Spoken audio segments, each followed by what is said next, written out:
We are talking with Harold L. Brown. He is the winner of the feature screenplay contest for Wild Sound. He is from Edmonton, Alberta, and he's talking to us from there. How's it going, Harold?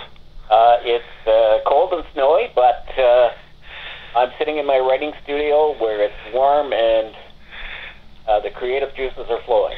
But to be fair, in Edmonton, Alberta, it's cold and snowy like, what, 11 months out of the year? Not quite, but some would think that. You have the biggest mall in the world, correct? That's right, West Edmonton Mall. And that's why, because it's so cold, everybody just needs to go to the Edmonton Mall so they can get out of the cold? That's right. It's you can hit hundreds of stores and not even have to go outside. So besides going to the mall and watching hockey, what else do people in Edmonton do?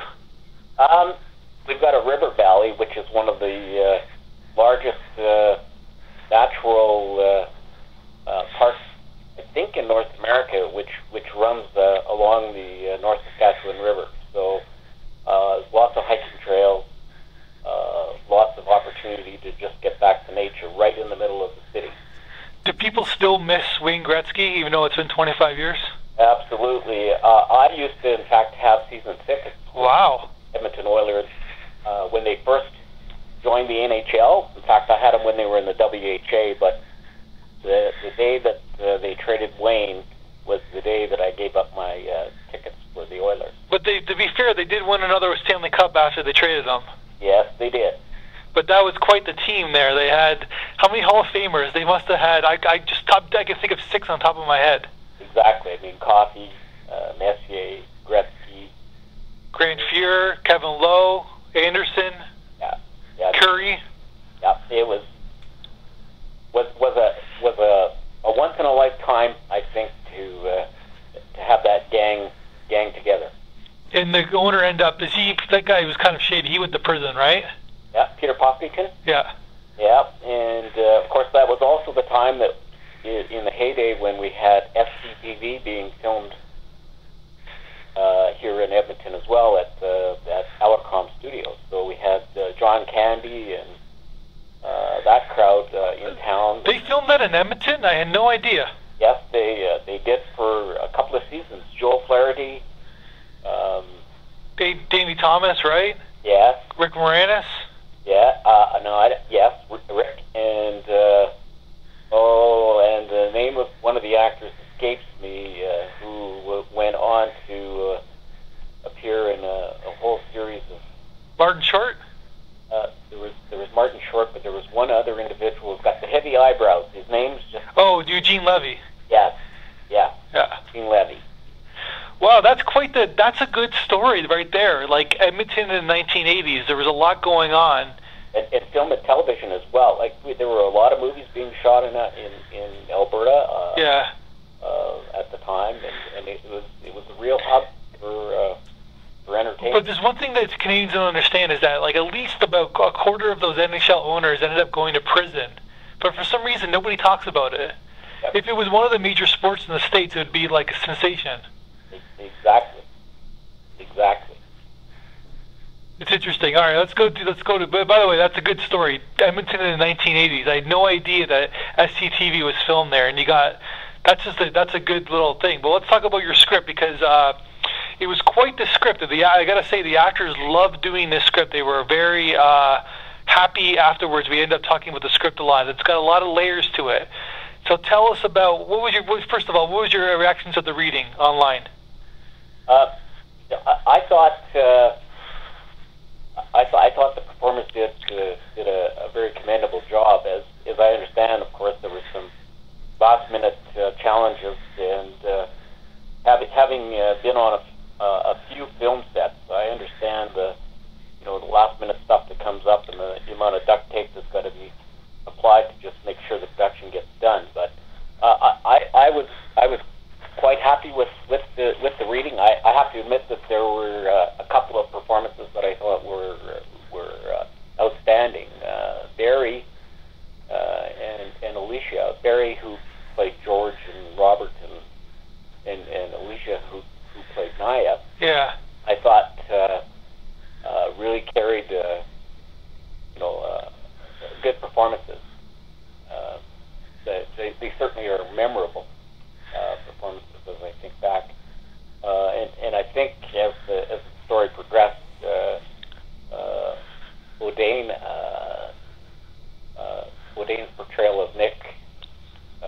certainly, I think the energy started to get breathed into the character.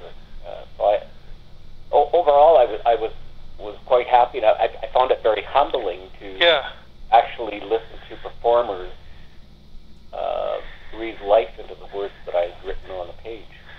So what, like what I was talking about, like how it's a kind of a layered script, and there's like there's like 2 or 3 themes going on. It's a busy script, but it seems to really come all together in the end. What was your idea? Like, why did you end up writing this screenplay? Well, not to digress too much, but when I was a kid,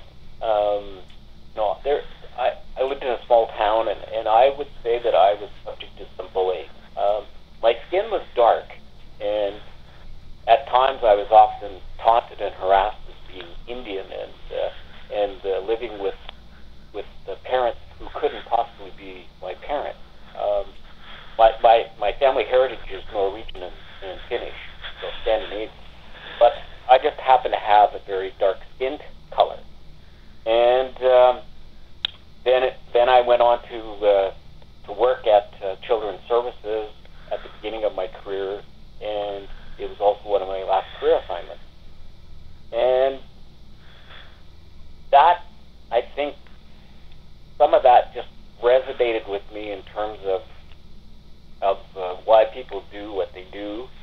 And as I started to reflect, what became apparent to me is that as we as a globe, as the world population continue to grow and evolve, there's a lot less that is black and white. There's a lot less clarity around what our heritage is. Our heritages and cultures are blurring. We have a lot of mixed marriages, interracial marriages, and when you start looking at racism, it really perplexes me as to why we seem to be so ingrained in some of the things that we believe. And of course, I think it all stems back to our upbringing. I mean, for me, racism is something that is man-made, whereas what is God-given is really a world that's rich in diversity. I mean, a rainbow of colors.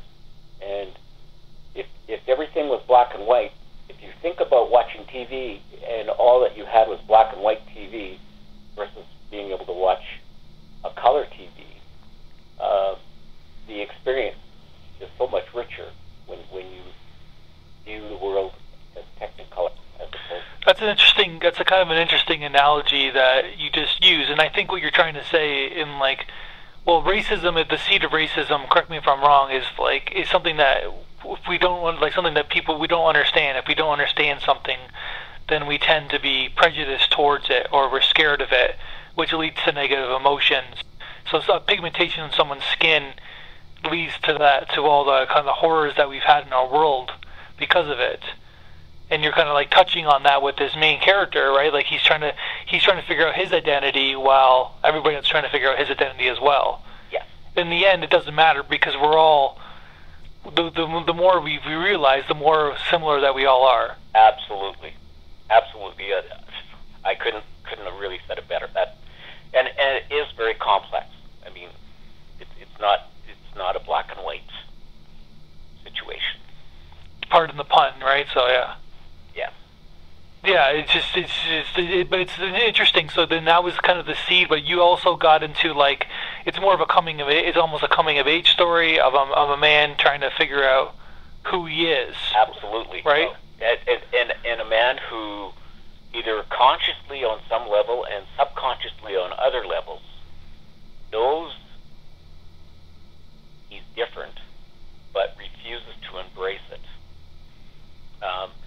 His curly hair, some of his physicality would suggest that in fact he may have a black heritage, but he chooses to suppress any thought of that being even possible. And I mean trauma of what happened when he was 6 years old he's suppressed or buried a lot of that, and he even chooses not to want to believe it as he starts to learn that actually could be the case. Which leads to your other theme, because the other theme, which is kind of carries the last third of your film, is about what you just described, about like how we have to embrace who we are. Like in terms of like, it's like the common theme in today's world as we're doing this in 2014 is someone is gay, they have to embrace, they can't hide who they are, kind of a thing. Well, exactly. If you want to live instead of being somebody who is dying, you need to embrace. If you don't embrace it, you are going to spend a lot of your energy focusing on the negative side of your life, as opposed to embracing what the world has to offer. But that's another common thing that a lot of us deal with, like in terms of, because sometimes we end up, because especially when we're young, because we don't know any better, we end up being ashamed of something, a part of our family, or who, you know what I mean, like a piece of ourselves, and we try to like suppress that and not like deal with it or like pretend it doesn't exist, which is very common in my family. Yeah, absolutely. Yeah. Absolutely. I mean, just a little anecdote, but when I was 6, 7, 8 years old and being taunted as being Indian, I was quick to show everybody that I had tan lines to try to prove that no, I wasn't. And in fact, in one of the scenes with Nick, where he's looking at his body image, one of the things he's noting is that he doesn't have a tan line. Again, just some of the lengths we'll go to try to to disprove or deny or not accept what in fact might be reality. Yeah. No, it's interesting. You obviously had something going on, like, which is generally, like, I was talking to the actors afterwards, and I was basically describing, like, a lot of our winners are about, like, one main thing, or you have a protagonist who's in every scene, and they kind of have a journey, and it's, like, in terms of spec writing, it's, like, it's simple in its nature. Yeah. Whereas, like, but you're like, especially as an individual writer, you're attempting at a lot of different layers and a lot of different subtext, which most writers don't accomplish, especially when you're at that spec level. And you kind of accomplished it, so you're on your way. And I don't know where you are now, but you definitely wrote a hell of a script. Well, I thank you. I thank you very much. This screenplay has garnered some interest from and recognition in other venues. I was fortunate to have an earlier version of the screenplay recognized at the Harlem International Film Festival in New York City, and also in the Las Vegas Film Festival. And, however, I would admit that having gone through this process and journey with Wild Sound, that the story is a lot stronger now and a lot more focused, and it is complex. There's no doubt. I mean, and that complexity, I think, just reflects the fact that the world is becoming more complex. The more we try to make it simpler, it's tougher to do in an environment where it is in fact becoming more complex. Things aren't black and white. Things are gray. Things are many shades of the rainbow as you try to, rationalize. Yeah.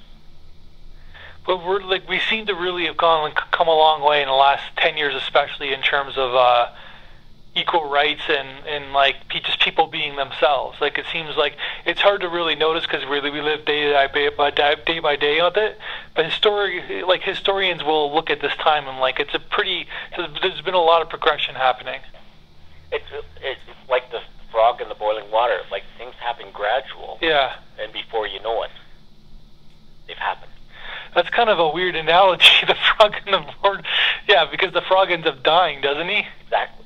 Okay. He doesn't realize what's happening. Now, for us, hopefully we will realize what's happening and move forward. We'll have that paradigm shift in terms of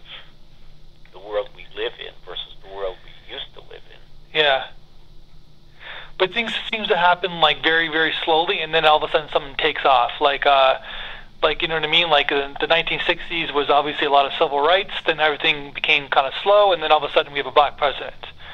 You know, and then gay rights was okay, and all of a sudden the AIDS epidemic, all that stuff, it was kind of like brought to the forefront, and all of a sudden we kind of treaded a little bit, and now the last couple of years we're like, everybody's taken off on the gay rights thing. You know, it's like, it seems like that seems to what happens. It's like a little bit of a treading, and all of a sudden a sprint. Yeah, the critical mass, and then something happens. Yeah, and it's all about the leaders, I guess, that they kind of say something, and then it kind of like, it sets the tone.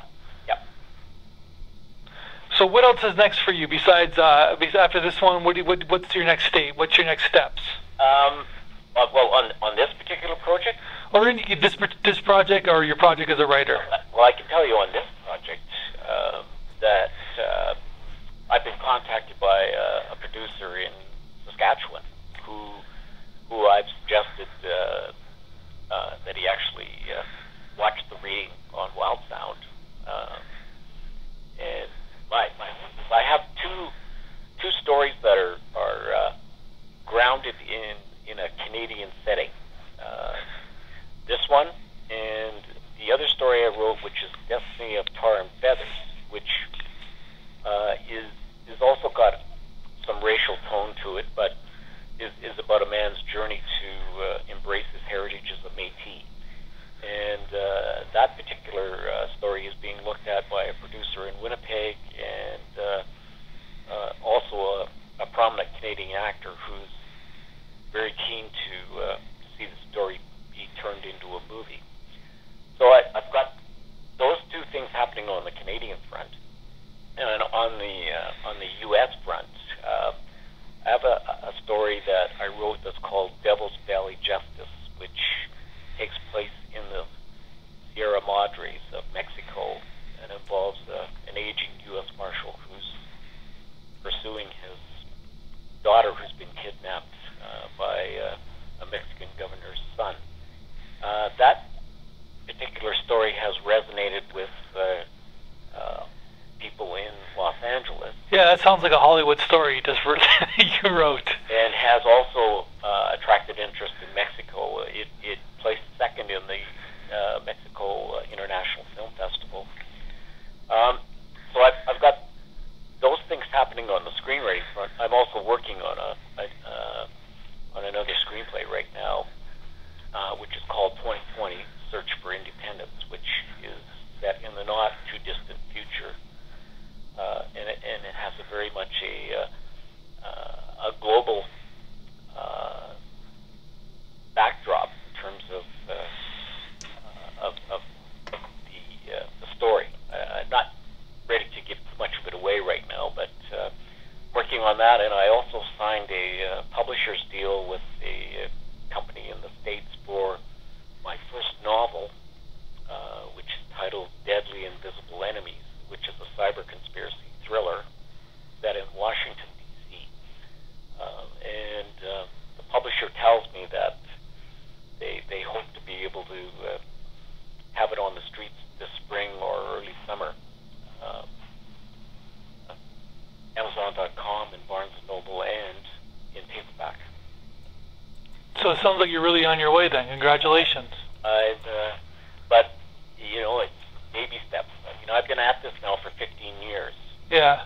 And you know, kind of the markers for screenwriting are you produced? Well, not yet, but getting close. And on the novel side, of course, having picked up by a publisher. So that results orientation, he says it's taken a while, but we're slowly getting there. Well, congratulations again, and it was a real pleasure to showcase your script. It really was. And I thank Wild Sound. I have to say that on a personal level, I feel that you've helped me craft and become a better writer. I fully expect that I will continue to work with Wild Sound on my future projects in terms of getting feedback and advice. And it's